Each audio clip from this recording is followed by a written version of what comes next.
He's just watching over you, so you better get it right. Michael Myers is always in my ear, and he's singing, "I wish I had you all alone." What if it was Mike Myers? Yeah, baby. Wow. I thought that joke would eventually happen at some point, but I thought it would be much later into the recording. Right off the bat. Get it out of the way. All right. Well, hello, and welcome to Cinema Shock, the show that digs deep into the stories behind your favorite cult and genre movies. I'm one of your hosts, Gary Horn. And I am your other host, Justin Bishop.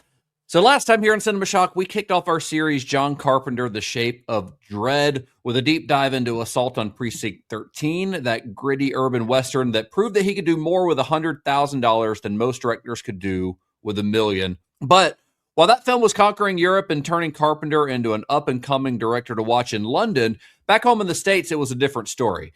In 1977, John Carpenter wasn't a master of horror quite yet. He was just a working screenwriter, trying to keep the lights on while waiting for Hollywood to come calling. And today we're talking about the phone call that changed everything for Carpenter and really for the horror genre as a whole. Today we're headed to the sleepy suburb of Haddonfield, Illinois.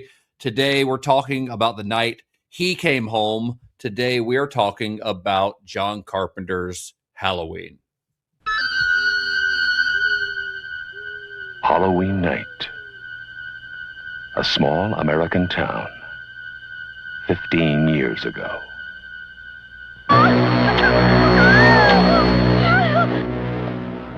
I spent 8 years trying to reach him, and then another 7 trying to keep him locked up, because I realized that what was living behind that boy's eyes was purely and simply evil.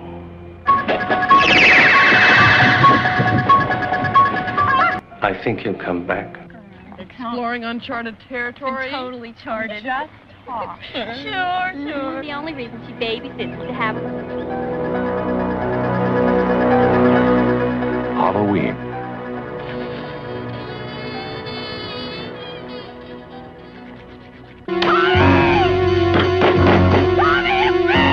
Halloween. The night he came home.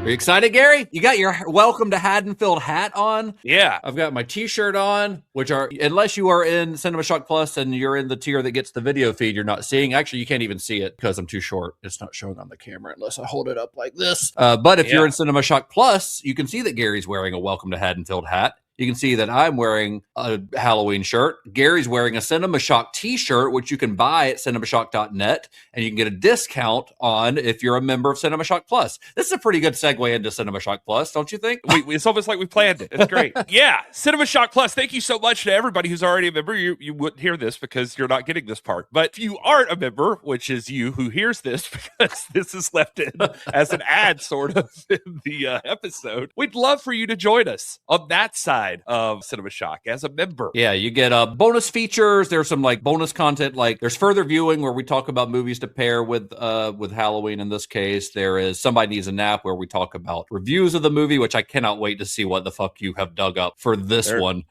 There's some people that hate it. People are going to hate everything. And of course, like I mentioned, if you're in the top tier, you get the video episodes. But even if you're not in the top tier, you get the extended episodes. You get the episodes early.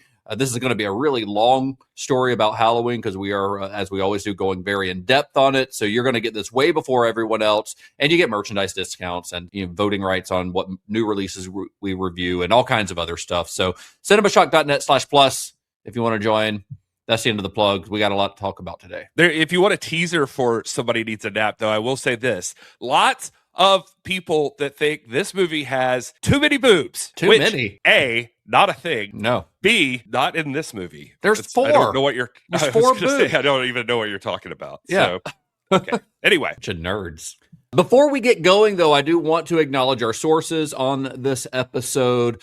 We talked about some of our sources last time that we're going to be using through the whole series, like the book by John Kenneth Muir, Prince of Darkness book, which is that long interview with John Carpenter. But we used a couple of extra ones that were specifically for Halloween. They were, I think the main one, at least for me, was probably, one of my favorite books about movies in general, I think, is Taking Shape by Dustin McNeil and Travis Mullins. If you are a fan of Halloween and a fan of the Halloween franchise, I cannot recommend that book enough. It goes through every single Halloween movie up through, I think, the first David Gordon Green one, right? Does it start with the 2018 one? But it covers Rob Zombie, covers everything. And then there's a sequel to that book, which we're not using for this. But if you're a fan of Halloween, Taking Shape 2 is about all the sequels that didn't happen. And it's just a very cool read, I think. It's great. Those Taking Shape books are awesome. Yeah, really fantastic. Also awesome is Amy Nicholson's podcast, Halloween Unmasked, where she actually gets to interview a lot of these folks that goes through the entire making of and legacy of Halloween, which is really cool. I don't want to take away from us because we're still really going to be really good, I promise. But her podcast is very well done. Yeah, it's a different type of podcast. I mean, it is interview heavy, and she's, of course, interviewing people. She's got more pull than we do. She's interviewing people that we don't have access to, but made for a very cool resource. HalloweenMovies.com, as well as John Carpenter's official website, were really good sources. The Man Who Created Halloween by Irwin Yablans is a source that I used, but I used a lot of his anecdotes with a grain of salt because, as I was telling Gary before we started recording today, Irwin Yablans comes across as a guy who really likes to blow smoke up his own ass, and sometimes he takes credit for things that maybe are not fully his to take credit for. For instance, the title of his autobiography is The Man Who Created Halloween.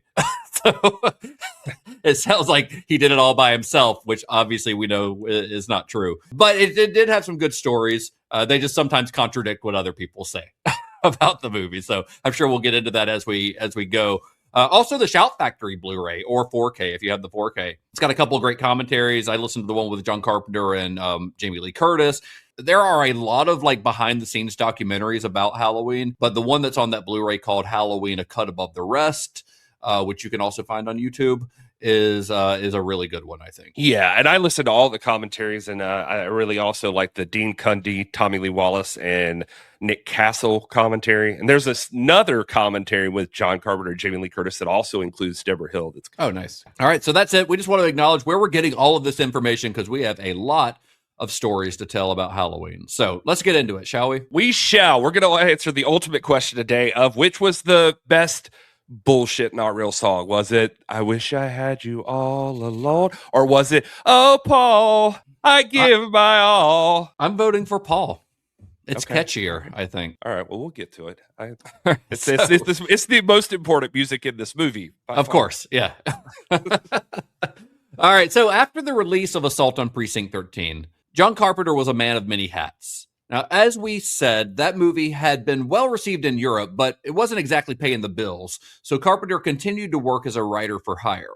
And during this stretch, his script for Eyes of Laura Mars was turned into a major studio feature starring Faye Dunaway and Tommy Lee Jones and directed by Irving Kershner just a couple of years before he would helm The Empire Strikes Back. Now, even if he wasn't a fan of the finished product, and he apparently wasn't, Eyes of Laura Mars proved that Carpenter's stories had commercial legs in the big leagues. And then at the same time, he was doing some work in television. He co-wrote a TV film called Zuma Beach, which starred Suzanne Summers, who was well known for Three's Company at the time. I think this was like her first feature-length movie starring role. And that aired on NBC in September of 1978. Yeah, I mentioned Zuma Beach last episode when we talked about projects from this era, I think, and you mentioned Blood River was happening with John Wayne. Unfortunately, Wayne passed before it could really happen. I might have traded every single Fast and Furious movie for Elvis and the Duke in a Carpenter movie. Maybe not, but maybe not. I don't know. That's pushing it, Gary.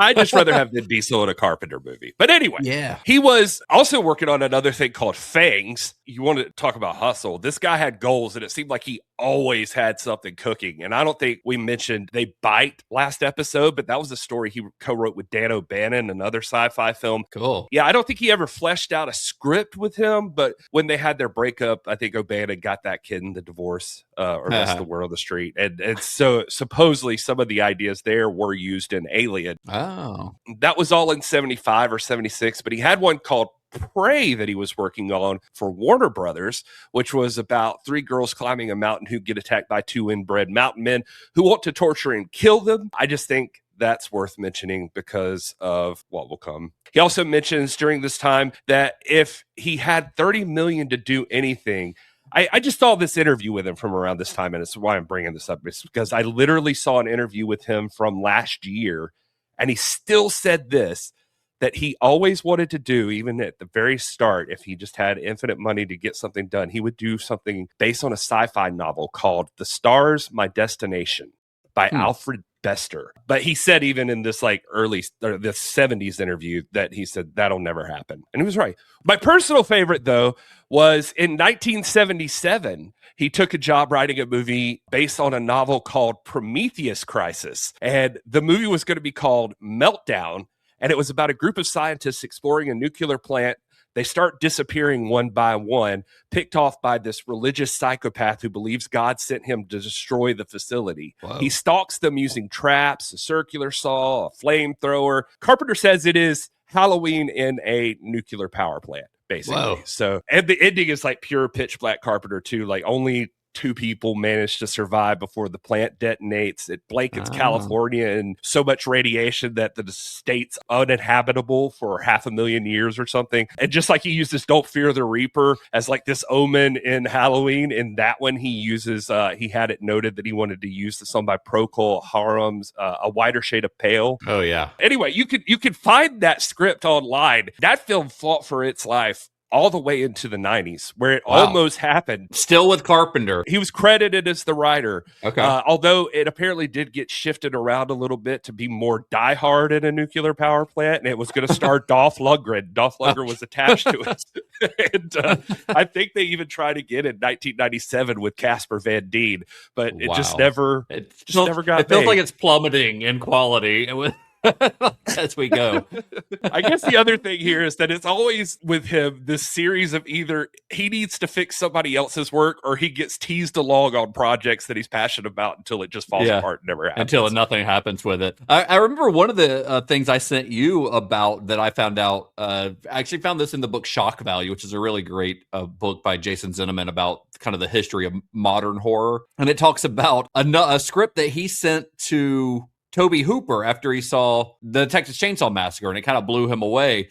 But it was called Hillbillies from Hell, and it was about a group of city girls that drove out to the country and detour and meet up with a family of cannibals, one of whom is a huge unstoppable madman in a mask who chases the girls around with a knife, which sounds a lot like a movie that Toby Hooper had just made, combined with a movie that John Carpenter was about to make. I was going to say, it sounds like he's like, Toby, I loved Texas Chainsaw Massacre, so I wrote a movie called Texas Chainsaw Massacre. You want to do it again? And that Zuma Beach movie, John Carpenter almost directed it himself. He came very close. Well, he said he was going to direct it for about 10 seconds. But then one of his mentors, this producer named Richard Corbett, who was credited on Halloween as well, but he kind of convinced them not. He's like, this is not the movie you want to like follow up Assault on Precinct 13 with. Don't do it. And it was vastly rewritten, he said. Here's the exact quote from John Carpenter. It was vastly rewritten, so I really shouldn't have taken credit for it, but I was a little asshole in those days. He just wanted his name on another movie. But, he was... I can't picture John Carpenter having a movie about a beach anywhere. Although I can actually picture him making a movie with surfing, which will come up eventually. But eventually, way down the line. But it's hard to imagine him going to the beach at all. Right. What does John Carpenter know about the beach? Well, he was gaining reputation as a workhorse, and during this time, he was presented with another offer that could have changed the entire course of his career if he had accepted it. Maybe changed the entire course of like sci-fi history, honestly. Gary, I really wish, this is one of those times where I wish Todd was here, because I would love to see his face when I tell you that in 1976, fresh off the buzz from Assault on Precinct 13, Carpenter was approached by Paramount to write a feature film version of Star Trek, which would have been, I mean, timeline-wise, that would have made this the very first big screen version of the TV show. This would have been the debut of Captain Kirk and Mr. Spock on the big screen with John Carpenter writing it. That is, I can't help but be curious. Yeah. I can't say I would have liked to have had it happen, but I can't help but wonder what it would have looked like. Yeah, I mean, the information that I found on it said It mentioned him being approached to write it, not necessarily direct it. So, that could go two different ways. If he had been just, the writer on it, then somebody else wrote it, or even, what's his name, who ended up, Robert Weiss, who ended up directing from like a Carpenter script. Who knows? I mean, Spielberg and George Lucas were both also approached to write a Star Trek movie or direct a Star Trek movie around this time, and they all turned it down too. But can you imagine like what it would have looked like? Like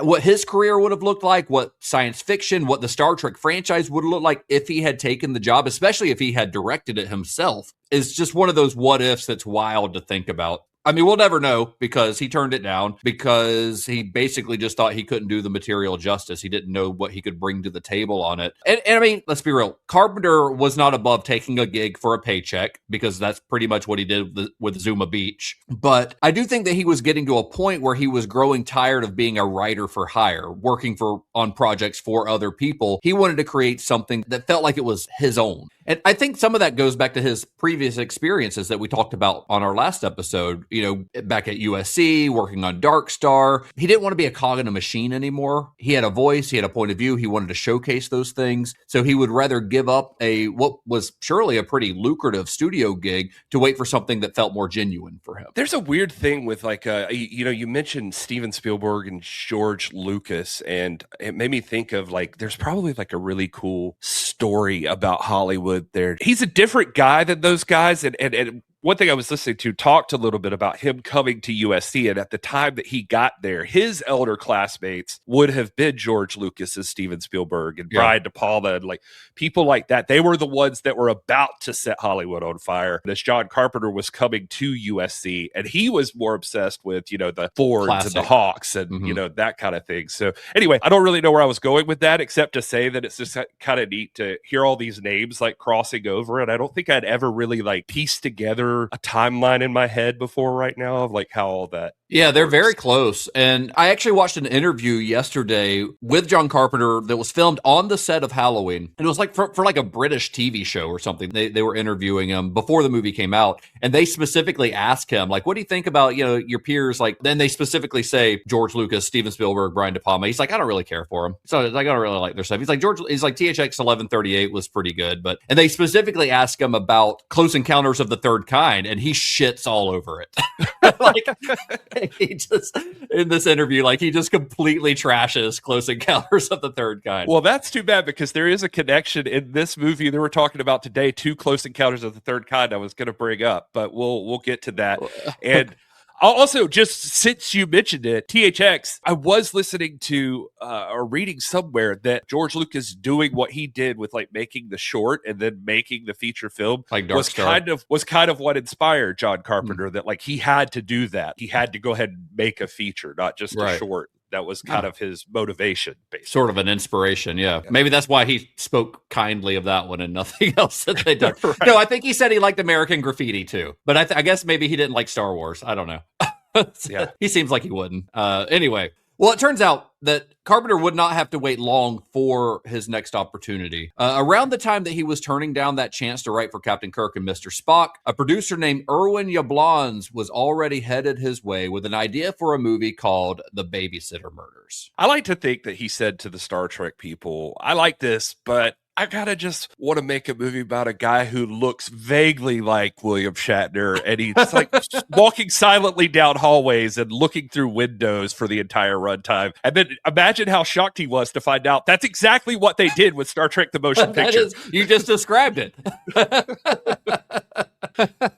Oh man, I love a good anti-Star Trek The Motion Picture joke. Even though I like that movie, we saw that in the theater last year. But I understand the criticisms. So Irwin Yablans, this is a very, very interesting guy. I can't go through his whole biography, but I'll go through some of the highlights. So this is a guy who he had made his name as a film distributor. He'd worked his way up through the ranks at major studios like Warner Brothers, Paramount, MGM, working as everything from a shipping clerk to a high-level executive. He had actually booked the initial run of Rosemary's Baby when it was released in the late 60s.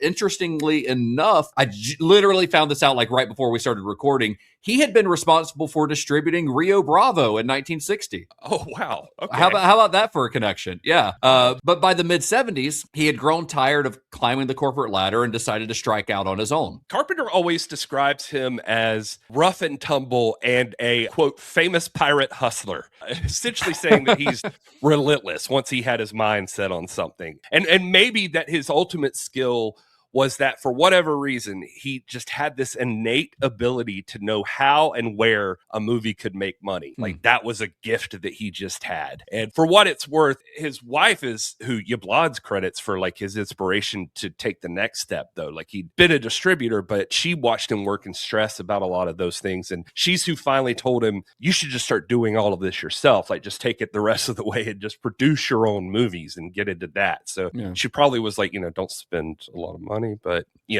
well, he created a company called Turtle Releasing. Basically, it was essentially formed to distribute Assault on Precinct 13. And despite that movie not making much of an impact in the U.S., he saw something in Carpenter. He saw his talent. Yablon was the one who had taken Assault to the Milan Film Festival, where he witnessed firsthand how European audiences were just losing their goddamn minds over this low-budget American thriller. And he recognized that Carpenter was a director who could deliver a high-gloss product on a shoestring budget. So when Yablon sat down to form Compass International Pictures, Carpenter was one of the first people that he called. Because, you see, Yablon's had it in his head that he wanted to make a horror movie. He had grown up listening to horror shows on the radio. He firmly believes, he talks about this in his autobiography, he firmly believes in what he called the theater of the mind. That's this idea that what an audience could imagine could be much scarier than on-screen blood and gore. So that's the kind of movie he wanted to make. He wanted to make a movie that showcased the kind of horror that's more psychological. And he believed that Carpenter had the talent to pull that off. Yeah, the big thing is, like you said, I mean, he knew that Carpenter was talented, and after Assault on Precinct 13, that he says he knew immediately he had to make another one with this kid right now while he was cheap, basically. he believed Carpenter was gonna blow up, and that he'd found somebody early that this was gonna happen with, which is another thing that John seems to appreciate about him, that like he was one of the first people that really just believed in him. Right. So he knew that John could do the job, but he says as the Milan thing was ending, he was rolling around these ideas in his head, and he just knew that John wants to do a Western, but that's outdated. That's not going to work. It can't be a comedy or a drama. Nothing subjective is, I think, how it was described. Like, he needed something sure. And he believed that horror was that thing. Universally, he says you sneak up behind someone and yell, boo. They're scared. Like, we could work with that. That's the most sure thing that could be cheap and has a high percentage of a chance of working. So he was thinking, like, business-wise, this is what we should go for. And as far as the theater of the mind thing, too, I think that's interesting because this is actually something that would complement a lesson John Carpenter learned from Assault on Precinct 13. I think I've mentioned this in the episode. One thing Carpenter brings up in interviews is that not only the killing of, but the shot of the killing of the kid really seemed to turn a lot of the audience off. He said, quote, they hated me for it. It really upset them. Even recently, he was talking to director Robert Rodriguez on Robert Rodriguez's podcast, and Carpenter said that he would not do that the same today, especially since he had had kids of his own. And in the moment, he said he wasn't thinking it was really showing much or doing anything, but he said in the same interview that his younger self was also stupid or fearless. One of the two, or both. Well, Yablons had also seen the type of cultural impact that a horror film could have when The Exorcist became a phenomenon in 1973. And that's really what he wanted to create, the type of film that captured the same big event energy as The Exorcist did, something that could strike a universal primal fear in the audience. I imagine that seeing The Exorcist rake in like $400 million in box office receipts probably was pretty good motivation for him as well. He just needed an idea that he could sell. So while sitting on a plane leaving Milan, he had a kind of a light bulb moment. The thought was pretty simple. He thought we should do something with a babysitter. That's something everyone can identify with. It's a common denominator. At some point in their life, nearly everyone has either been a babysitter or they've had a babysitter, or at the very least, they've been a baby. So they would simply drop a babysitter into a terrifying situation, and almost anyone in the audience would be able to relate to it in some way. As he would later put it, they would put some nubile girls together and terrorize them. And he even came up with the perfect title, which was The Babysitter Murders. Yeah, I always love that exact quote from him just because it's like, I don't know, such a weird thought process to have. He says, I thought everybody's either been a baby, had a baby, or been a babysitter. Yep. Everybody has a connection to that. And he says two babysitters specifically because they're vulnerable. He talks about like, even in porno, is like the babysitter motif is the staple there. It's an interesting way of looking at it, I guess. And depending on where you hear the story, I just wanted to mention that in the movies that made us, or as recently as that Halloween Unmasked podcast that Amy Nicholson did, he also says in that same plane ride, he came up with the idea of the setting and the name of the movie and all of that. All right there, then and there. But like you said, depending on where you hear that story. In either case, as soon as he landed, he says he went upstairs to see his wife, who was getting ready for bed, and then he called John Carpenter. Yeah, I mean, that's one of those things where his autobiography and his interviews with him contradicts what a lot of other people say as far as the timeline on this goes. You got to remember all of this shit's happening almost 60 years ago, so memories are what they are, or almost 50 years ago, I guess. But most of the other interviews with other people tend to all be similar, and they contradict what Yablon says, so I think this is one of those examples of him sort of building up his own myth a little bit and saying like all in that one moment on that airplane or wherever, he came up with everything. He came up with the title, the night that it was going to happen, all that. Everyone else says that happened later. So this is all one of those things where I said he likes to blow smoke up his own ass and call himself the man who created Halloween. He is highly responsible for Halloween, but it wasn't as if he came up with the entire process all at once. I mean, according to him, everything came at once, but according to pretty much everyone else, it was a little bit different. In fact, he says that when he made that phone call, when he went upstairs, told his wife, and then called Carpenter, he said Carpenter was like, "Don't tell me anything more. I'm in. Let's fucking go." Like, that was John Carpenter's reaction. Like, he was enthusiastic about it immediately. John Carpenter literally says in interviews, "I wasn't very enthusiastic about that."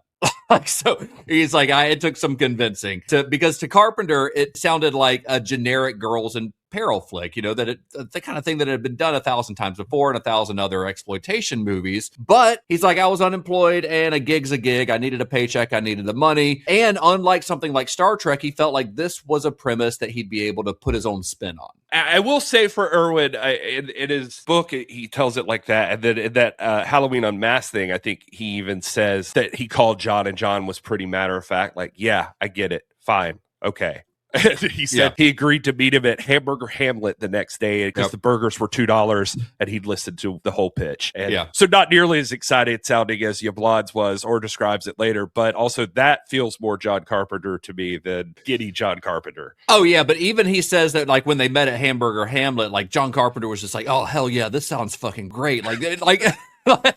Like it sounds like he's just like stoked about it. And I've never heard John Carpenter. I've watched and listened to so many John Carpenter interviews. I've never heard him sound excited about anything. That's exactly what I mean.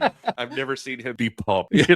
So I guess while we're talking about Erwin Yablon's, we should mention that while he was financially set on his own and ready to become a producer, he wasn't really like financially set like he's going to fund budgets like a normal movie would take. I don't think. No, he's going to find money. Yeah, he's going to find money, and getting that money and that Carpenter's going to need to make the movie, let alone pay him to make the movie, was going to be a whole other ordeal. Luckily, they all knew a guy with plenty of money.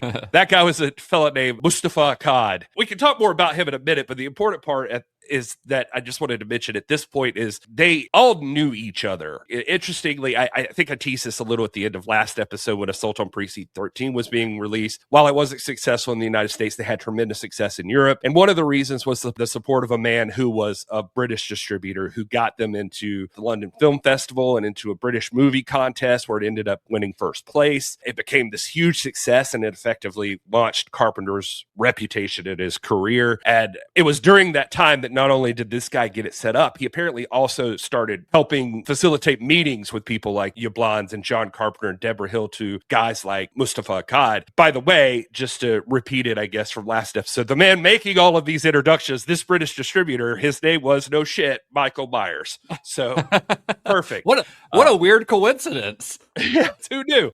If you hear John Carpenter describe Michael Myers, he describes him as one of the nicest men in show business that he's ever met.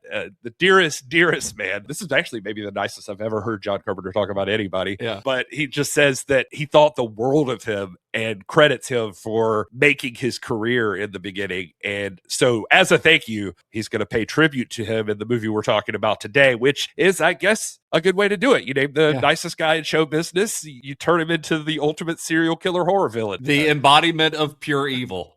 Right.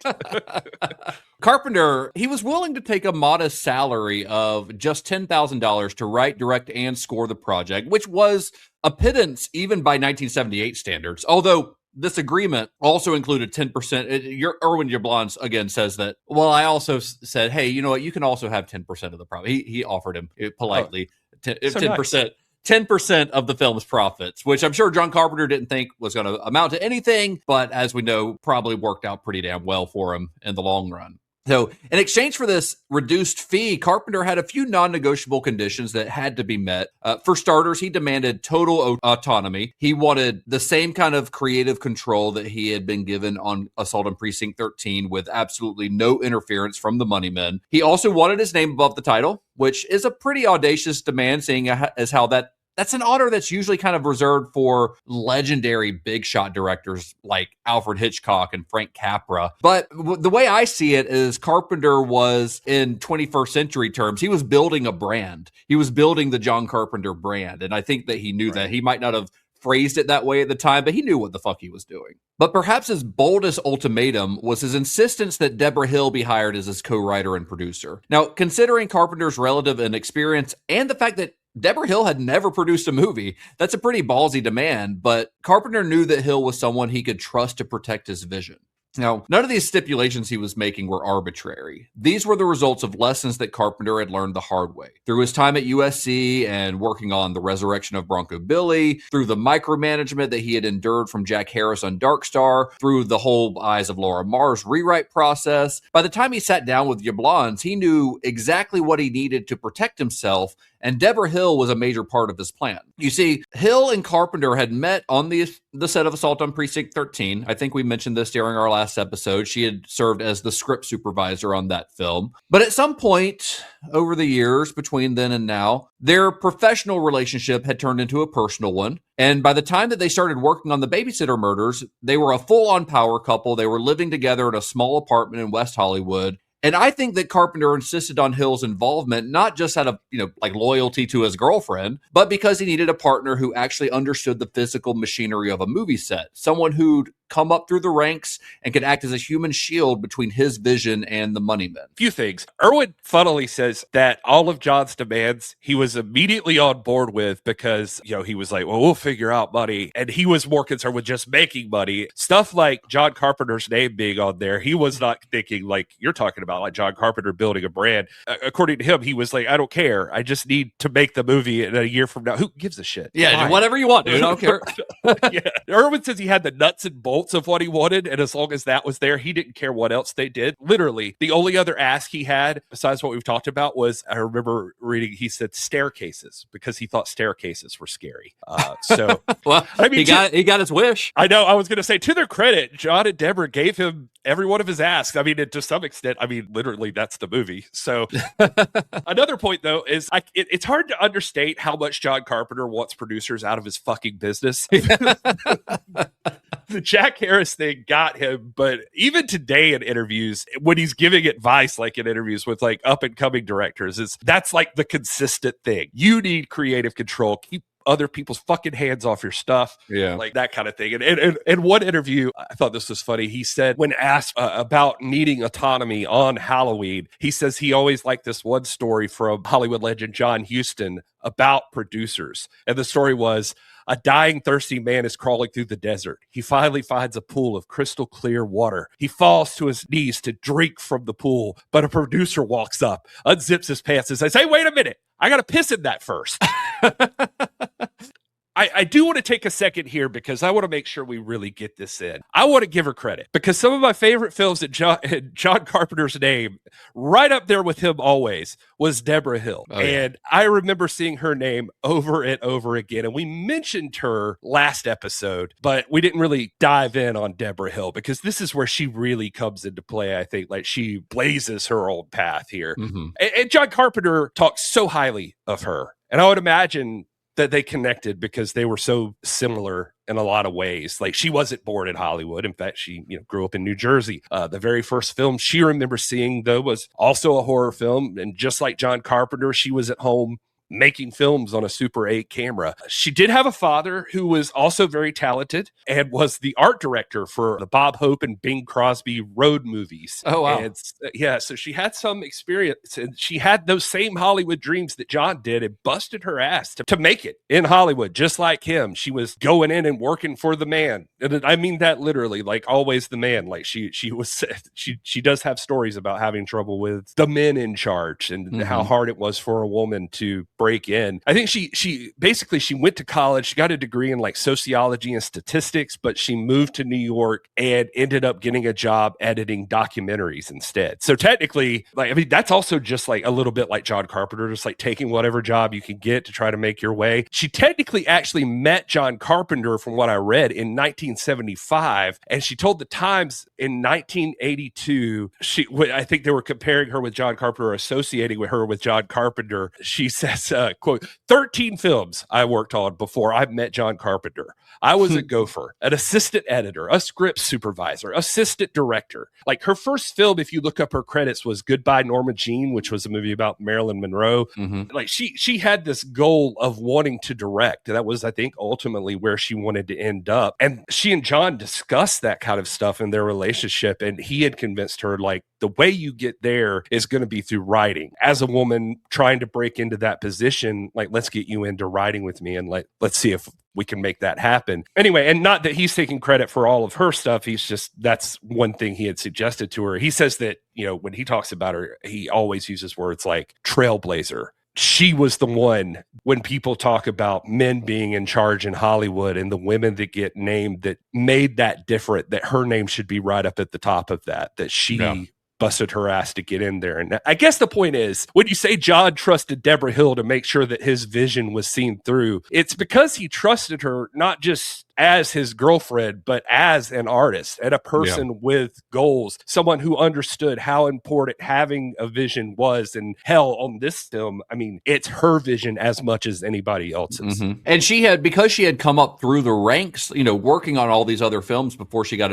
involved with Halloween and John Carpenter, she had worked all these other like small jobs on movie sets. So she knew how a movie set operated. And that put her in a pretty unique position to be a producer, because she wasn't some like suit producer coming in. She was someone who knew how to like speak crew, these were like her peers, not her like underlings, which is how a lot of bigger producers might have viewed them. I love John Carpenter, and John Carpenter is one of my favorite directors, if not my favorite director of all time. And this movie is one of my favorite movies of all time. And I thank God for John Carpenter and Halloween, but I will say here and now, one thing I want to make sure we establish as we're going through this, I think you'll see that Debra Hill, were she not involved in this movie, it would not have happened the same way. We probably wouldn't be talking about it today if she had not been involved. So Yablans and Akkad, they agreed to all of Carpenter's terms.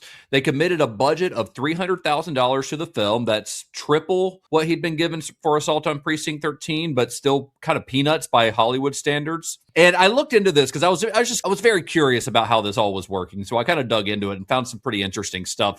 So I want to give you just a little bit of perspective on where that money was coming from. So Mustafa Akkad, this was a guy who usually dealt in film production on a massive global scale. At the time when all of this is happening, he was deep into the multi-year development of a film called Lion of the Desert, this huge $35 million historical epic starring Anthony Quinn, which Akkad himself would eventually direct. It came out a few years after this, but he would direct that movie. Now, to get that movie made, Akkad was moving around tens of millions of dollars in international capital.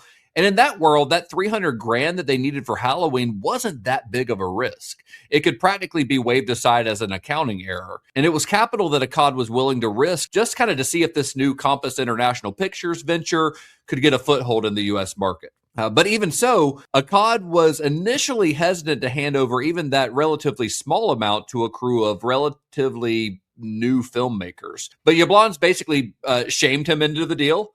He knew that Akkad was a man of immense pride, and once Yablans put a firm figure on the table, he suggested that Akkad couldn't afford to take the risk, and Akkad's ego wouldn't let him back off. So basically, Yablans just double dog dared him to finance the movie. He's like, I don't know, $300,000, it's a lot of money, man. I don't know that you can really take that risk. And Akkad would not let that stand. And it worked. And Akkad wrote the check, and Carpenter had his funding. I've heard that same story from John Carpenter too. So I will say, though, to be fair to Mustafa Akkad, his version of the story, and here we go again, there's so many different versions of all of these stories. Yeah. He says, just like you mentioned, he's working on that movie at the time, and he's like, this is a drop in the bucket for me. He says, just to explain the scale, he was like, that's like catering for a day for this movie. He was just like, shit. I mean, the movie we're talking about was probably just one day of Oliver Reed's bar tab. So it's anyway, according to Akkad, what sold the movie to him was John Carpenter. He says there were two things that he did. He said, first, Carpenter didn't have really a script, but he pitched the movie verbally to him, almost frame for frame. Like he said, he had it like kind of spelled out how he wanted it to go. And it was like really suspenseful the way that he said all this. I don't know if that's accurate because the script I don't think was really built yet, but whatever. Anyway, second, he said Carpenter's willingness to take practically no upfront directing fee, just basically barely any money. Debra Hill being a producer, he said she was taking no fee for that. Basically just a title, and they both were getting a percentage. He said that to him proved that Carpenter had absolute confidence in the project and giant-sized jack-o'-lantern balls. He didn't say the last part, but, It's implied. Well, after signing on the dotted line, Hill and Carpenter got to work. They started by crafting a list of scares that they hoped to feature in the film, basically like a bucket list of gags they wanted to include in it. But they were still struggling with the core of the story, like who was this masked killer? Because that was the whole concept, a masked killer stalking babysitters. That's what they had. But who was this masked killer? What was his motivation? Why was he targeting these babysitters? Now, this is another one of those moments where the timeline on this next part's a little different. If you hear Carpenter tell the story, or when you hear Carpenter tell the story, or who else you hear tell the story. Now, according to Carpenter, this happened much later in the writing phase. But according to Yablans himself and Debra Hill, it was actually during this initial brainstorming phase that Yablans stepped in with some story notes of his own, one that would change the course of the film's story. Now, in Yablans, in that interview you mentioned, and in his autobiography, this is what I was saying earlier, where he frames it as if he had this all figured out right from the beginning. In subsequent interviews, or in previous interviews, I should say, that's not necessarily the case. So I'm just going to go with this version of the story. As I said before, Carpenter had complete creative control in the film, but he still welcomed notes from Yablans. And although he wasn't required to use any of them, several of Yablans' suggestions were actually used in the final film. And most significantly, he suggested condensing the action of the film to a single night. Now, this was a cost-cutting measure. Less locations, less wardrobe changes. Economically, it was going to save them a lot of money. Then he suggested that if we're going to set it on a single night, we should make it a specific night, one that audiences could identify with. October 31st, All Hallows Eve. And while we're at it, why don't we just change the title from The Babysitter Murders to simply Halloween? And that was sort of it. That was the aha moment for Carpenter and Hill. That's what they needed. Not only would it potentially turn the movie into an annual event film that people could revisit year after year, but suddenly their killer didn't need a complicated motive or a grudge. On Halloween, he could just be the boogeyman, an evil, unknowable force of nature. And this decision transformed the movie from a generic girls in peril exploitation film into a modern myth centered around an ancient holiday. Still amazing that there had never been a movie called Halloween. Yeah, or even anything with Halloween in the title, according to Yablans. I'd have to double check that. But according to him, no movie even used the word Halloween prior to this. Yeah, it's so wild to think about that. Just like that, it seems so obvious now. Like, why would you not have a horror movie on Halloween? Right. But I guess at this point, too, is a good time to just take a moment and address another elephant in the room and a topic we've discussed before. So I feel like we should mention it here. Depending on who you talk to, like you said, all these facts change and shift around. But on most of the special features you'll see in like commentaries and stuff like that, Carpenter does credit Yablans with all of these ideas. There's also this like really prevailing rumor that the idea also came from director Bob Clark, who you'll remember if you're a listener of the show, we talked about during Christmas last year for his film Black Christmas. The story goes that that John Carpenter and Bob Clark were talking. Carpenter enjoyed Black Christmas and asked Bob Clark if he'd ever make a sequel to it. Clark said no, and they're discussing what he would do if he were to do that. And Clark mentioned that he'd probably take Billy, the killer from Black Christmas. He'd be institutionalized and eventually escape again, but on a different holiday. And this time it would be Halloween. And that is an idea that supposedly gave birth to this film. Later, as time has gone on, I think Carpenter kind of denies that story, but it's also been all over the place. So I don't know. It's a weird story. And it is interesting because at the time, right before this movie happened, Clark and Carpenter did work together, or were working together a little bit. I mentioned early on when I was talking about Carpenter's other projects that there was a movie he was working on called Prey.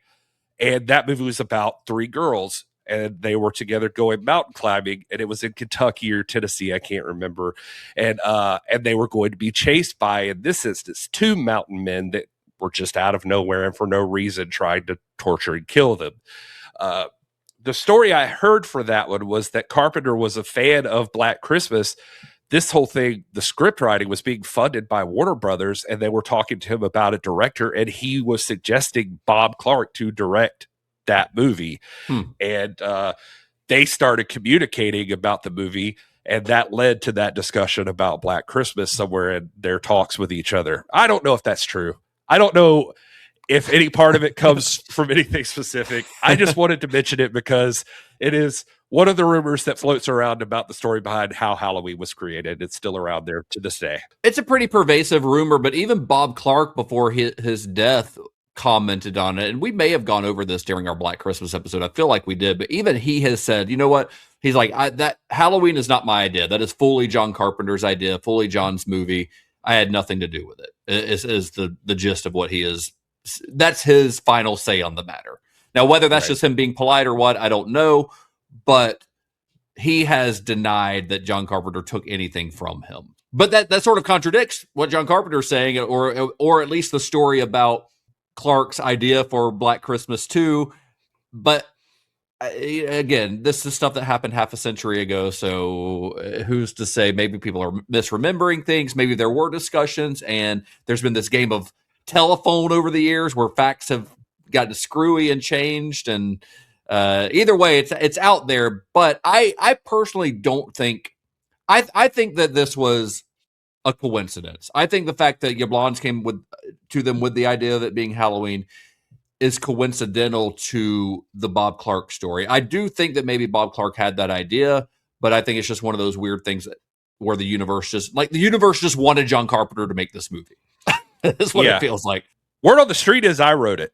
So wow, congratulations! Just put that out there. I wasn't even born. But, wow, I was just putting stuff out in the universe. That's how good I am. Well, Carpenter and Hill finally had their hook, but just as the gears were starting to turn, they were ready to dive into writing the actual script. Carpenter actually had to step away. You see, before signing on for Halloween, he'd been under contract to write and direct a television movie called High Rise, and the production wasn't going to wait. Now, this logistical hurdle turned out to be sort of a blessing in disguise, and it defined the writing process for Halloween. Because John was stuck on a TV set for 3 weeks, the bulk of the screenwriting during that time fell solely to Debra Hill. Working from their shared outline that they'd created, Debra herself wrote the first draft of the script, just all on her own.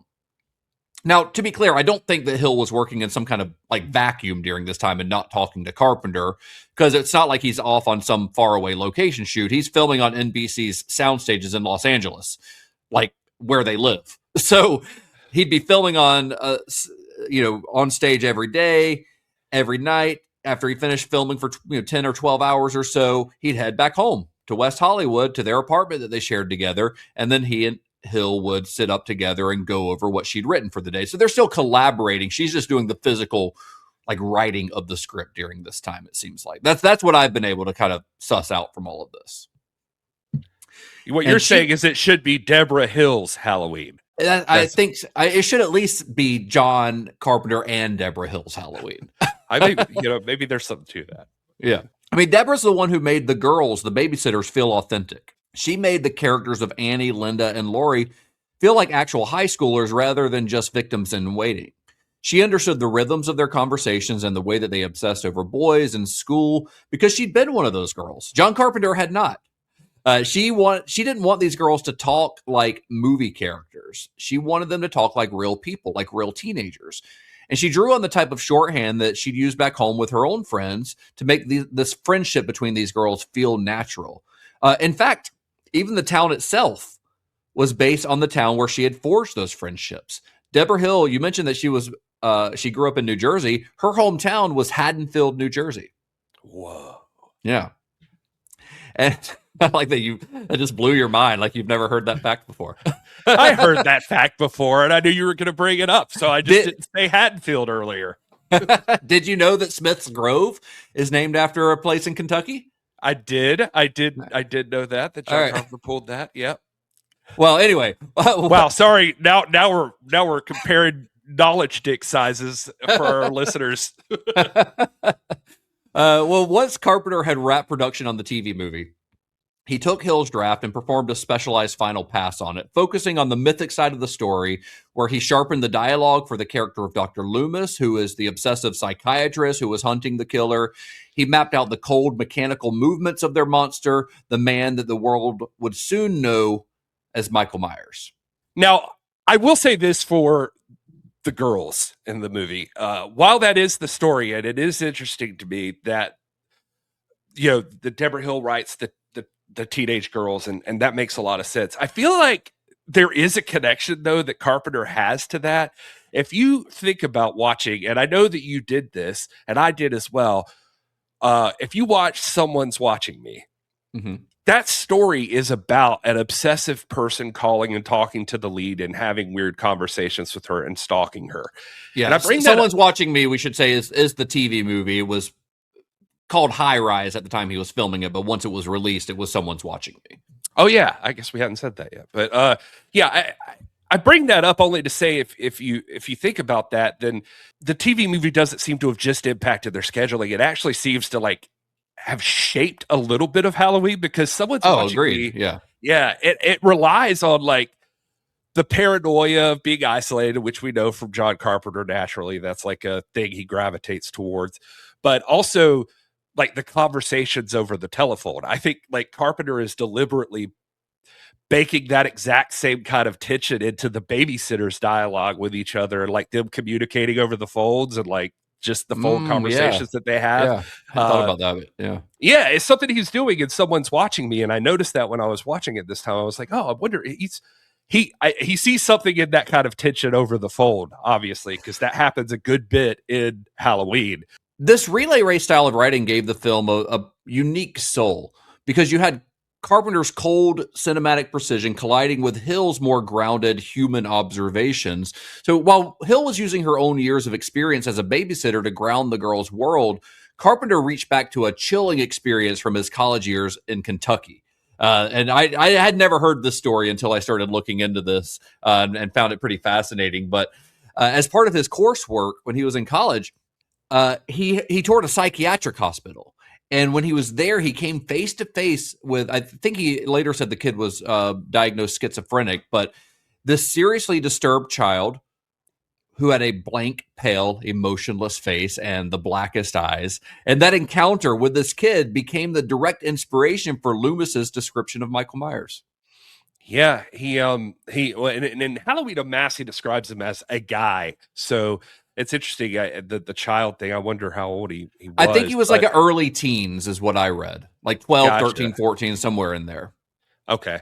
And for what it's worth, just to emphasize how much it rattled him, it's worth mentioning that he explicitly states that this kid didn't have a blank emotional stare. He said it looked like something in his eyes made it look like he literally wanted to kill me and eat me.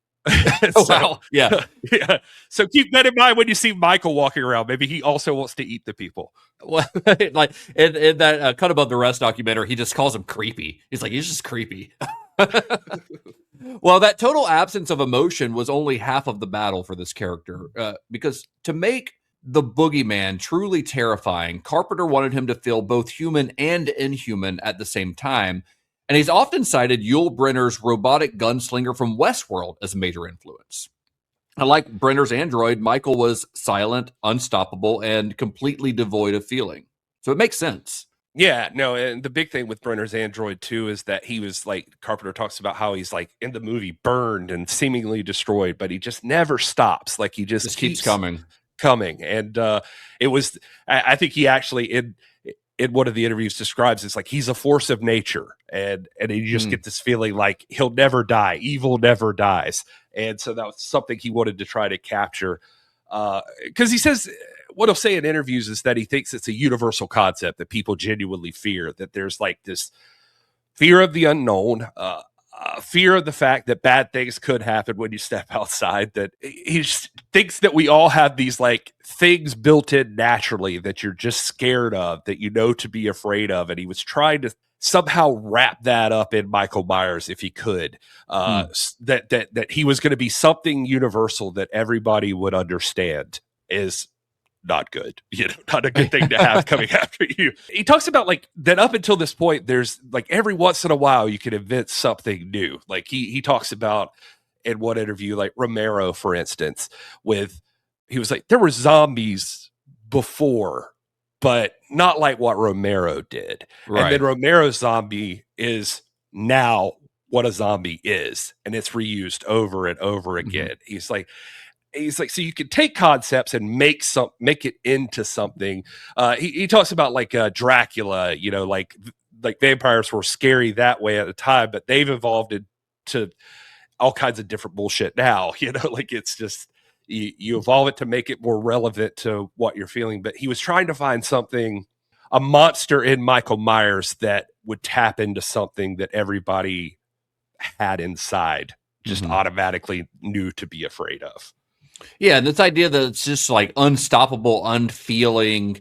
I mean, I think that James Cameron actually used Yul Brynner's android from Westworld as a reference for the Terminator as well. Because when you think about it, I mean, and we may have, that was a long time ago when we had our James Cameron series, so I can't confirm that he consciously did that or acknowledged that, but I feel like he did. I think even back then I talked about during the Terminator episode that it's like it's a sci-fi Halloween movie. Like it's a slasher. The Terminator movie. is Michael Myers. Yeah. Like I mean, he's unstoppable. He's emotionless. He's even like in Westworld and Michael Myers, like you hurt him and he keeps coming. You damage him and he keeps coming. So it's obviously a very using the same reference but coming at it from very different angles. Although you also have to wonder if James Cameron was influenced by Halloween. Yeah, I mean, there's something to it. I mean, it's just and it's not that they're going for it in the way that I don't think either guy was going for it in the way that like we need to make Jason Voorhees. Like we just need to make like this cool, unstoppable killer in a sense that it's a cool concept and like sequels. It's more of just like this is force of nature is the best way to describe it probably. Like this is just the concept of like this is a thing like your only instinct is to fight it off, but that doesn't do anything. Like you can't stop it. It's inevitable. Yeah. And I think what you're talking about with this being sort of that universal fear, I think that lack of humanity that they built into Michael Myers, even during the screenwriting process, they created this lack of humanity in him because it would allow audiences to project their own. It's not just about like fearing the unknown, but they're able to project their own worst fears onto him. And in the screenplay, they went to a great lengths to dehumanize him as far as they could. In fact, the screenplay, the stage directions in the screenplay never even call him Michael. They simply refer to him as the Shape, completely taking away his humanity, taking away his name. In fact, although of course, the name Michael Myers is now kind of a household name. In the movie, his full name is never spoken aloud in the first Halloween. And actually, after the opening sequence where he kills his sister, nobody ever even says the name Michael in the entire movie. To the kids, he's the boogeyman. To Loomis, he's just he or him or it. And just to go back to that TV movie he was shooting, the Someone's Watching Me, and this kind of goes back to what you were saying about how I didn't think about the phone call thing, but that being an influence on Halloween, but also the way he was shooting it kind of became a blessing in disguise for them, not just because it forced Hill and Carpenter to take this sort of unique route when they were writing the screenplay, but the movie also acted as a sort of test lab where Carpenter could hone his skills as a filmmaker. Because this was his first time working with a professional Hollywood crew, a real budget for lighting, and he wasn't about to let those opportunities go to waste. He was able to use this film, this TV movie, to experiment with those slow creeping zooms, these pans that are designed to create a feeling of a presence in the room. Because the film, if you haven't seen it, it's about a stalker, a kind of peeping Tom type who terrorizes a woman living in a high-rise apartment building, spying on her with his telescope from another apartment. And there's, hundreds of windows, so she doesn't know who's watching her. Now, while the approach between that and Halloween are very different, the feel is quite similar to how Michael Myers spends so much of this film just watching before deciding to act. So on the set of this NBC Movie of the Week, Carpenter was essentially using the studio's dime to master the visual language of the voyeur, a skill that he would use to greater effect on Halloween. That movie's like way more important than we give it credit for.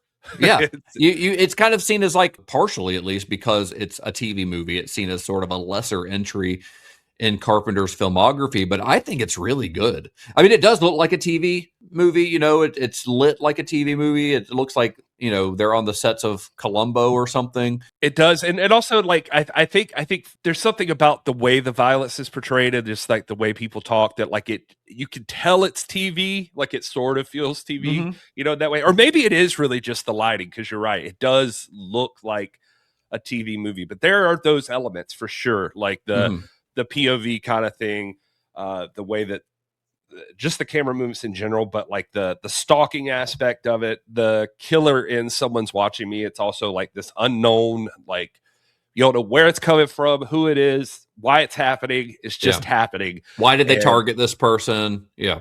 Yeah. And that stuff goes all the way back to like H.P. Lovecraft to like have this unknown evil that's just out there, that you should be afraid of. But, I don't know. Like it's interesting to me. Like Carpenter's always had this like obsession with.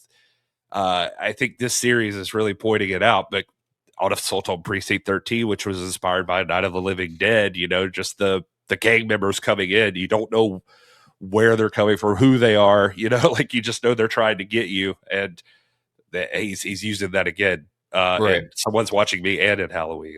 Yeah, and I mean it's going to go through multiple films. I mean, that's obviously a major component in The Thing when you get there. Yeah. Well, working on Someone's Watching Me also let Carpenter know what he didn't want. When he's shooting for television, he was required to shoot with this flat, overly bright lighting style because that's what it had to look a certain way to look right on TV, but it didn't really allow much. It didn't allow for much in terms of mood. So he kind of hated it. And his frustration with it is what pushed him to demand that Halloween be shot in, that high contrast Panavision, much like he had done on Assault on Precinct 13. Yeah, he talks about that look for television, calls it, quote, I think is formulary is the word he uses. And is that a word? I don't know, but I saw it. I saw him use it. He basically was saying it felt like it destroyed like the visual sense of the thing, that it just doesn't lend itself to what he's trying to accomplish there. Right. And so to ensure that Halloween doesn't look cheap, and you saw this again, like you said, on Assault on Precinct 13, he was obsessed with making sure that he got the Panavision stuff. Like, and what's crazy about this to me always is just like the amount of the budget that it eats up to like want this kind of thing. I think we talked about in Assault, the stage manager just being kind of pissed off at him, just like, like how can you spend so much money on this and you're not paying your crew enough or something. Right. I just love the audacity that he's just like, well, that is what I'm definitely not doing. I'm gonna get the expensive shit. I don't know. You just have to respect like. I know. We got all the cameras. I only got like 150,000 left to make the movie, but it's gonna look.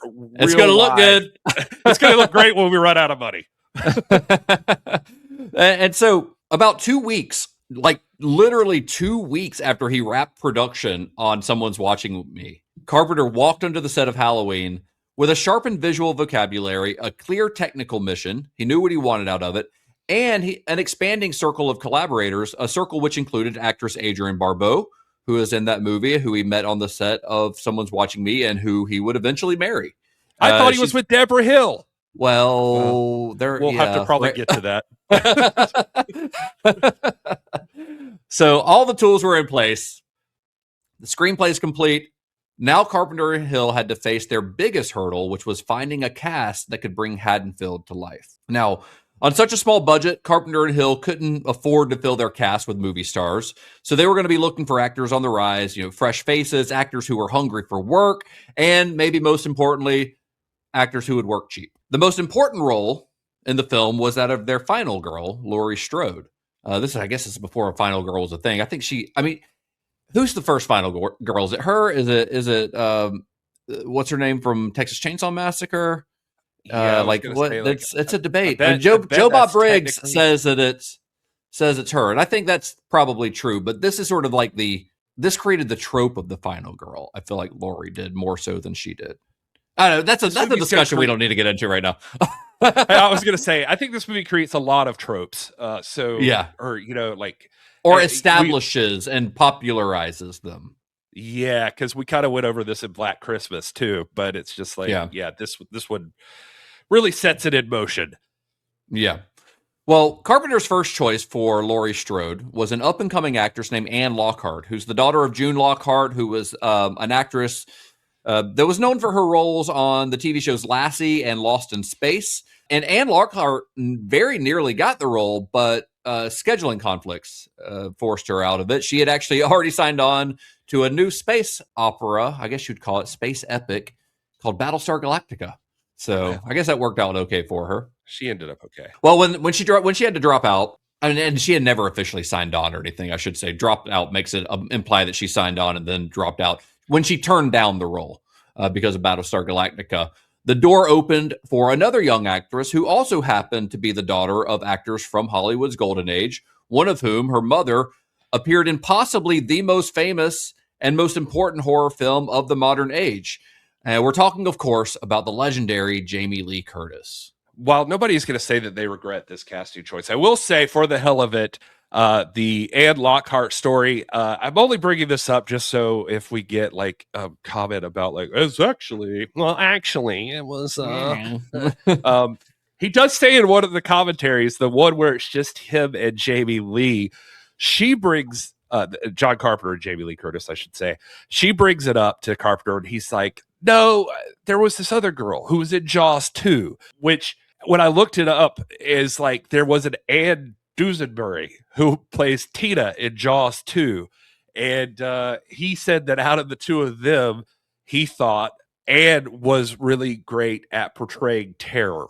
And so that he thought, it's kind of wild. He's talking to Jamie Lee Curtis while he's saying this, but he's just like, I think she had that leg up there or something, And, so he was kind of into her at the time, at first. Yeah, but he contradicts himself in other interviews saying it was Anne Lockhart because he specifically says like her mom was the girl from Lassie or something like that, which is Anne Lockhart. Yeah, well, so Debra Hill even says that the Lockhart one in her part of the commentary. So I think you just always trust Debra Hill. So John Carpenter doesn't seem to have the best memory. I think he's maybe smoked a little too much dope in his day or something. I don't know. He's fried some brain cells. I don't know what's going on. He's also old as shit. Yeah, and I also think he's more of a guy who I feel like gets locked in on something and he just wants to get it done, and the details don't matter that much. Like, right? Yeah. How you get there, and so like later when you're asking him all these questions, he's like, in his head, he's like, I don't fucking know. Yeah, this is what I think I remember about that. But I just did the thing. That's what I remember, and they paid me. And they paid me. Well, of course, she is now one of the most beloved actresses in Hollywood, but at this time, Jamie Lee Curtis was a relative unknown with just a handful of TV credits to her name. And of the movie's three leads, she's the only one who kind of had to fight for her role during the audition process. When she first auditioned, Carpenter was hesitant to cast her because he didn't think that she fit the vulnerable image that he'd had for Laurie. But Debra Hill, to her credit, saw something in the young actress. And then, of course, wearing her producer's hat, She also saw the marketing lightning in a bottle that they'd have by casting the daughter of Psycho's Janet Leigh, a decision that would give the movie instant horror credibility. And as Hill later said, she at least knew, at the very least, that this kid had the DNA to produce a good scream. Yeah, that's another point where you got to like just hand it to Debra Hill. Like she's making it happen. She's thinking, like you said, like a producer. Like she's all business, baby. Like she is laying it down. And this shows you why she became who she became in Hollywood, because she's savvy. Like she just knew how this works, and she knew that having Janet Leigh's daughter was PR. And she talks about like she was like, when she saw her and like saw she could actually act, and it was just like, oh, now we're talking People magazine, we're talking gossip columns. So she's thinking long term, where John Carpenter's trying to get the movie made. Right. The irony with Carpenter not thinking Jamie Lee looks vulnerable enough is that Curtis actually agrees with him that, like, she says in high school, like, she was not, or, you know, very shy. Like, she was a cheerleader, and she was a self-described, like, smartass. And, like, she was worried about having to play this quiet, repressed little wallflower. And she was more of the, like, PJ Souls character. Yeah. She would always say, like, she would have been better as like Linda or something. Like that's what she would picture herself as. Where like PJ Souls, and we'll talk about her more later, but that she was more quiet and shy. Well, and I love that joke that Hill makes about her having the DNA to produce a good scream. It's one of those ones that, like, she just breaks that joke out in interviews because it's a good joke. But also, like, Laurie doesn't really scream in this movie, does she? Like she like cries and stuff a lot, but she doesn't like flat out like Janet Leigh Psycho scream. You're right. I think she doesn't really. She screams more in True Lies than she does here. I don't think there's not really like screams in this movie. Now there's really not. Yeah. Like I mean, everybody that gets dispatched kind of just gets to. I mean, they don't have a chance to scream. Yeah. Like even Linda is just like she's very choky, moany sounding. Well, both of the other girls, honestly, they both get choked to death. Yeah. But anyway, so like we said, Hill pushed for Jamie Lee's casting, and after seeing her audition, Carpenter was on board. He later described her as being perfect for the role. And as soon as Curtis stepped before the cameras, it was clear that she wasn't just a Nepo baby hire. Like the Janet Leigh connection was great, but it was clear that she was a good actress. Like she brought a watchful defensive intelligence to Laurie Strode. She played her as the only person in Haddonfield who seemed to be paying attention to what was lurking in the shadows. That's the big thing that, like, you know, in reviews for later and all the stuff we'll talk about. But, you know, when people analyze this movie and it always gets handed the final girl virginity, the virginal awareness that she has, I think is how Pauline Kael put it in her review of it. But like that it's something about like, oh, you're getting punished for having sex or doing drugs or whatever. Yeah. I don't think they're even thinking that. They're just thinking like, even in the commentaries, John Carpenter's talking about the one thing they had for Laurie was that she's just more down to earth. Like he was like, it wasn't even to like bash the other girls. It's just that they had lots of stuff going on. And Laurie is just more assertive. Like she's just aware of what's going on around her. She's not distracted like the other girls are. The other girls are distracted. Yeah. Yeah. So she sees things they don't see. And, you know, anyway, so that's why she catches the shape so many times. Like, you know, just sees him. But anyway, you can't, I mean, what a breakout role for Jamie Lee Curtis. And props to her that she gives it so much love still, like 50 fucking years later, you know, like that she's almost that she's like, you know, still appreciative of it, I guess is the way I'm going, because you can't underestimate how unglamorous it is that your breakout role, and she's Hollywood royalty, or family of Hollywood royalty, you know. Yeah. But I think she was paid like $8,000 or something. Yeah, for the debut. Yeah, nothing. Yeah, and then she pulls off this role that like just cements her immediately. Yeah, I mean, it made her career, even if the paycheck wasn't that big. I mean, she has a career because of this movie, and she will say that absolutely in every interview. You know, it's like she credits this movie with creating her Hollywood career. One of my favorite little behind the scenes details on Halloween is about her. Jamie Lee had this thing she called the fear meter. That's her little pet name for it. But you see what this was on. Okay, so like on most movies, Halloween shot out of sequence. Most movies shoot out of sequence. So for a young, relatively inexperienced actor to know just how terrified Laurie needed to be during a given scene, she and Carpenter kind of had to come up with a system. So she might be filming a scene where, she's having an idyllic walk with her friends in the morning, but then have to be running from Michael and, scared for her life in the evening. So before filming a scene, she would ask Carpenter what level they're at, where are we at on the fear meter, using a scale of 1 to 10. And Carpenter would be like, oh, I'd say, we're at like a 9.5 on this one. And she noted these levels. She wrote them down on her copy of the script to kind of help track Laurie's fear throughout the production. And she even says that she still has a copy of that script with all of her fear meter notes on it. Can you imagine what she could sell that for? I was going to say, I'd like to ask right now that you give me that. Yeah. Jamie Lee Curtis. that belongs in a museum. Wow.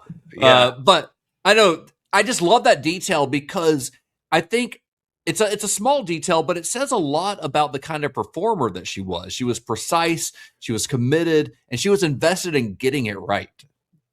Yeah, she definitely had like instincts already, just from, and especially just for repairs. I have the On Set with John Carpenter book, Kim Gottlieb Walker, is a photographer, and it's like her photo book of it. But in the book, there are like little stories and that sort of thing, and stuff from people on set, like talking about each picture and stuff like that, like what was happening in the picture, that kind of thing.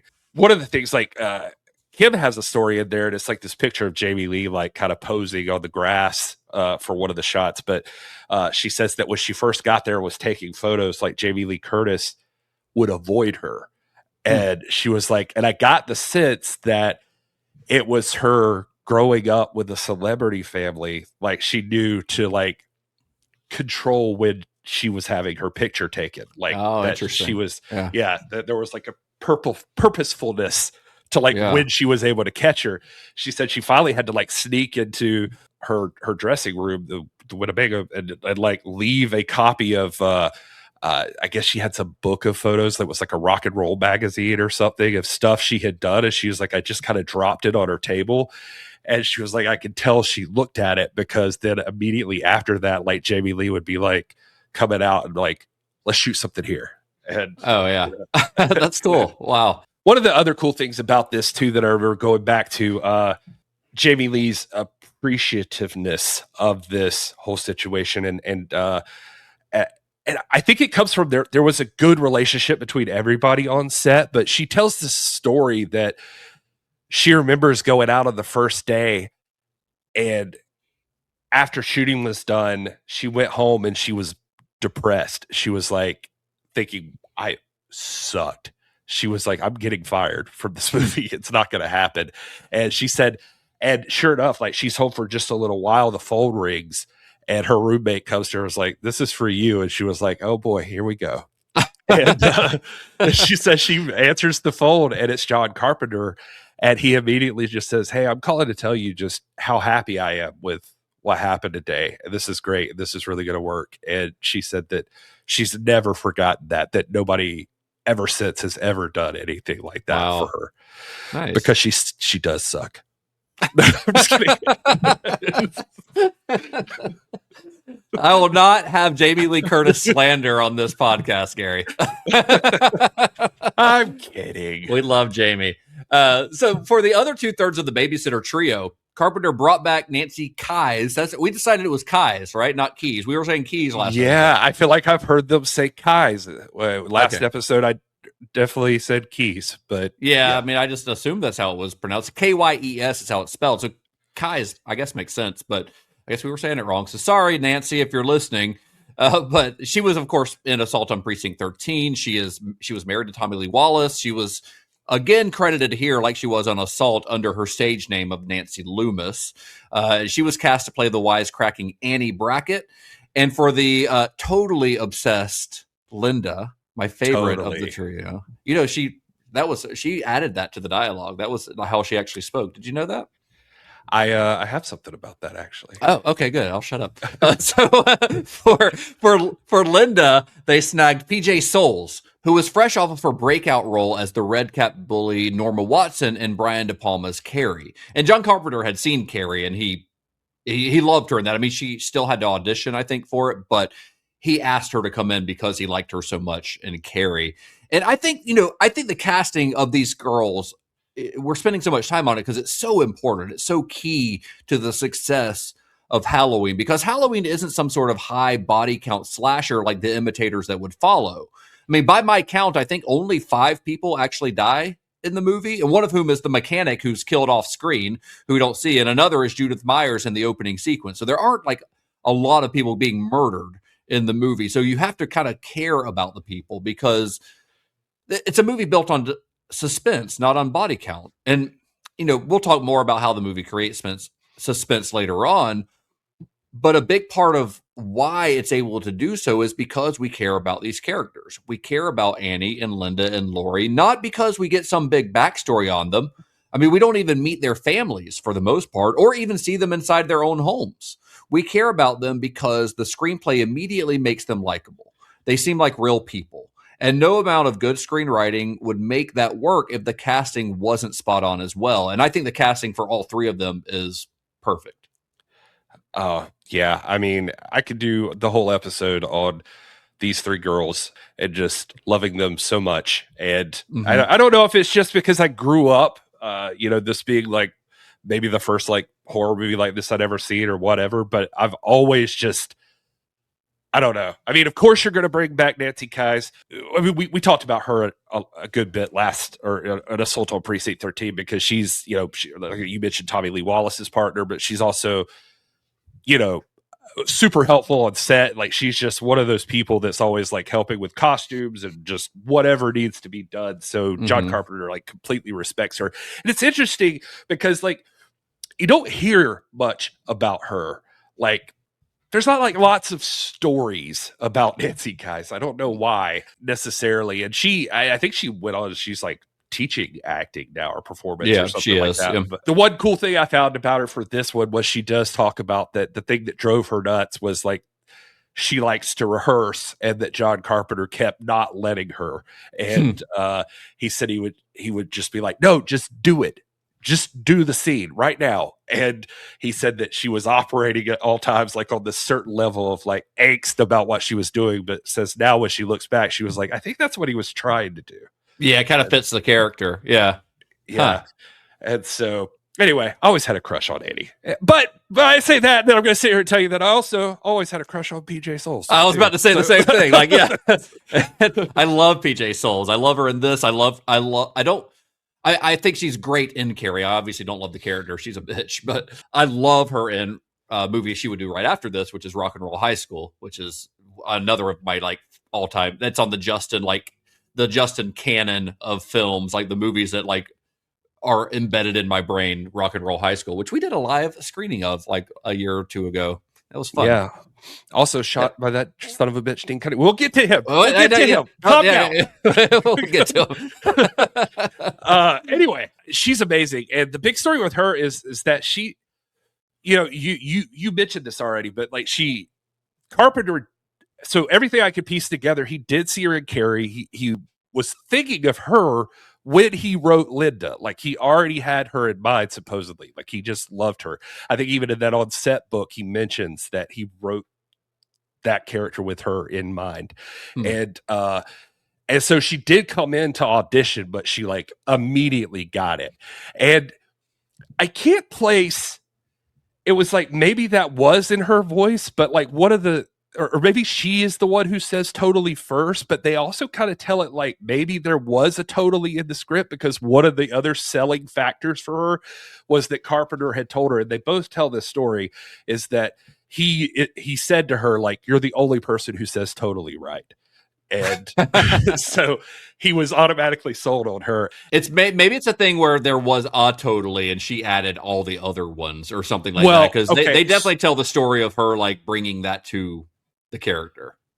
Yeah, well, actually, Well, hold on. I'll tell you about that in a second. That so he hires her, and he even liked her so much that he had her sit in on the auditions for Paul to make sure that the Paul that they got was the perfect pairing for her, and she felt right about it and stuff. So I just thought that was kind of neat. Like an immediate, he obviously has a really big fondness for PJ Soles right off the bat. And I'm sitting here looking over to my side, and I realized that I've got an autographed photo of PJ Soles right over here hanging on my wall. So let me just brag on her for a minute longer, if I may, because I am fascinated with her, because she's one of these people that, like, when you read about her, just like this twist of fate and strange circumstances that, like, her father was like from Germany or I don't remember exactly, but anyway, her mom's from New Jersey. She ended up growing up in, like, she's not from here. Like, she grew up in like Belgium, and I think they lived in like Morocco and Venezuela, and she learned like different languages. She ended up in college in New York State, and her goal was to work for the UN doing something with languages. Like, that's what she wanted to do. As an extracurricular, she ended up getting into drama club. And then one day she's interested in acting, but she says she walked by the actor studio and she sees a thing hanging up in the window about, we need somebody to audit classrooms, or you can audit a classroom if you'll come run the spotlight. And so she goes in and asks about that, and she gets the job, like, running the spotlight in the actor studio. So she's interested in acting, and somehow through that, she started talking to people, and they started hooking her up with auditions. And she was never interested in acting as a job, but immediately when she went out to do auditions, she landed like 10 commercials back to back, just immediately. And then like a soap opera spot. So all of her friends start saying, like, okay, you're doing something right, so you should really consider acting and like maybe try out for like movies or something. So that's what ends up getting her to go to LA, and because why not, I guess, at this point. And 2 weeks into being in LA, she goes to an audition, and the audition is, I don't know if you've heard about this, but the famous audition where it was George Lucas and Brian De Palma together auditioning for Star Wars and Carrie, and they were like pulling people in to audition for both of them at the same time. And she's not even starstruck because nobody knows who these guys are at the time. Really. Right. Yeah. And so she goes in, she's wearing her little red hat that she has. And Brian De Palma instantly is like, I want you to come back and bring that hat. And so, like, she said every time she'd come back, he'd be like, did you get your hat? And like one time she didn't have her hat. And he's like, where's your hat? And so she's like, it's in my truck. And he's like, well, get the hat. And so anyway, apparently she charmed Brian De Palma so much that, like, that role on Carrie was one line initially, and he rewrote it to, like, he's like, well, now she is Nancy Allen and Carrie's best friend, and she's going to be wherever I can fit her. And so that, like, got her rolling. Anyway, I'm talking a lot about her, but of course that eventually it all leads to Halloween, where she says totally right. John Carpenter throws totally in the script, I think is how it worked. But he liked how she said it. But apparently with that too, she says, you know, you like this totally thing, so I'm going to use it, and I'm going to use it a lot. And so you just let me know when it doesn't work and tell me to, like, cut it out. And she's like, and he never did. Every one of them made it in the movie. It's just so crazy to me, the stroke of luck that she has with all of this. Like, that's awesome. Yeah, and I mean, like you mentioned, like, then she goes on to Rock and Roll High School with the Ramones, and it's just kind of crazy. Stripes, like, she's done some great stuff. I mean, even, and like, she comes across as like this all-American girl, especially in this movie, and she's not like an all-American girl technically. Yeah, so that's even German. Yeah. And it's just really cool to see how successful she is in this hell of a run that she has for like a period of time. And I just love the casting of all of these babysitters, and PJ Soles, by the way, who at this time somehow got married to Dennis Quaid. And it was a couple years or right after this, I think. No, or at least they were together in this, because he was on set in these photos from the on set with. Okay. Oh yeah, that makes sense, because they met on Our Winning Season, which was a movie she had done right before this. It came out the same year, I think, but Our Winning Season was directed by Joseph Rubin, who, if you remember our roulette episode on The Stepfather. Joseph Rubin was the director of The Stepfather, and he went on to do like Sleeping with the Enemy and some other stuff. The Good Son with Macaulay Culkin, but that was one of his early movies, and it stars Dennis Quaid, and she's in there as well. That's the movie she made in between Carrie and Halloween. So that's where they met, and they were married for like 5 or 6 years, I think. Yeah. There's a story. I could never find like a specific verification that she said this or anything, but like I kept seeing the story that like they were going to try to get him to play Paul in the movie, which would have been neat. It would have been like one of those Kevin Bacon kind of things in Friday the 13th or whatever, you know, but his schedule, like he was working on something else or whatever, so he couldn't be there on the right days for that. But my other favorite PJ Souls story, and then I will shut the fuck up about her, is that apparently in the scene, like she went to the premiere, and in the scene where like she's in bed and like she shows her boobs, and it's just like, did you get your ghost, Bob? Yeah. She's like, see anything you like? She said a guy in the row in front of them goes, hell yes, I do. Said that Dennis Quaid was like sitting right there. Is like, should I say something? They're like, no. It's just... Well, with the girls in place, Halloween now had its heart. Now it just needed to find its voice of doom. You know, it's Van Helsing, the man who took on the burden of hunting the boogeyman. Next time on Cinema Shock, we will discuss how Carpenter went about casting the Good Doctor and what horror legends passed on it before getting into the creation of the shape itself and the lightning-fast 20-day shoot that required the production to create an idyllic Midwestern town in the middle of Los Angeles. So that's it for this episode, Gary. This is gonna be a 3-parter for Halloween. This is gonna be a long one because there's so much about this. There are documentaries and books that we haven't even read, and we still have enough to do a 3-episode run on Halloween. So it's gonna, we like to say this is the last podcast you'll ever need about Halloween. That's hard to say on this one because there's a lot of fucking podcasts about Halloween, including like that Amy Nicholson one you talked about. But we hope to be at least one of the last podcasts that you'll ever need about Halloween. So we're being as in-depth as we can, telling as many stories as we can. So we're going to split this up into 3 episodes so that we don't have to cut any of the good stuff out. Yeah, it's tough. This one's daunting. It's intimidating. Yeah. It's been a very intimidating one. Hopefully you're sticking with us and you've had fun with what we've gotten through so far. And next week, I mean, we're just getting to Donald Pleasance. It's going to get fun. I've got stories with Donald Pleasance. And we'll talk about filming and everything. There's so many stories about Halloween. There's so much fun stuff. So hopefully we've got stuff you haven't heard yet. But hey, I will say that if you want to hear those stories right now and you don't want to wait another week or another 2 weeks to hear the full story, head to cinemashock.net/plus and join. You get those episodes early. You'll get the full extended story of Halloween all in one go. You won't have to wait week after week to get it. We'll drop all of that. It's already available if you're listening to this for our Cinema Shock Plus subscribers. So head over there, help support the show. We really appreciate it. And you also get all that other shit that we talked about at the beginning of the episode. So I won't go over that again. But you will get to hear the whole story of Halloween right now if you really want to. And be able to see our dumb faces if you want to while we talk. If you want to, yeah. Picking my nose right now just for you. He is. Yep. I'm fully nude. Whoa. From the waist down, you can't see. Yeah, thankfully. But it's there. Anyway. Gary, where can you be found on the internet for our listeners to follow? I am at This Is Gary Horde on everything.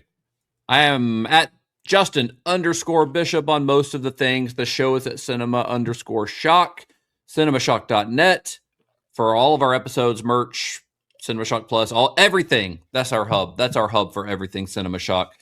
And I think that's all we got for this one. Until next time. May the wings of liberty never lose a feather. And be excellent to each other. Eventually, you're going to get to say that line while talking about that movie. I know. I'm excited. I was just thinking about that as I said it this time. It's like, well, one day we're going to get there. We're going to get there.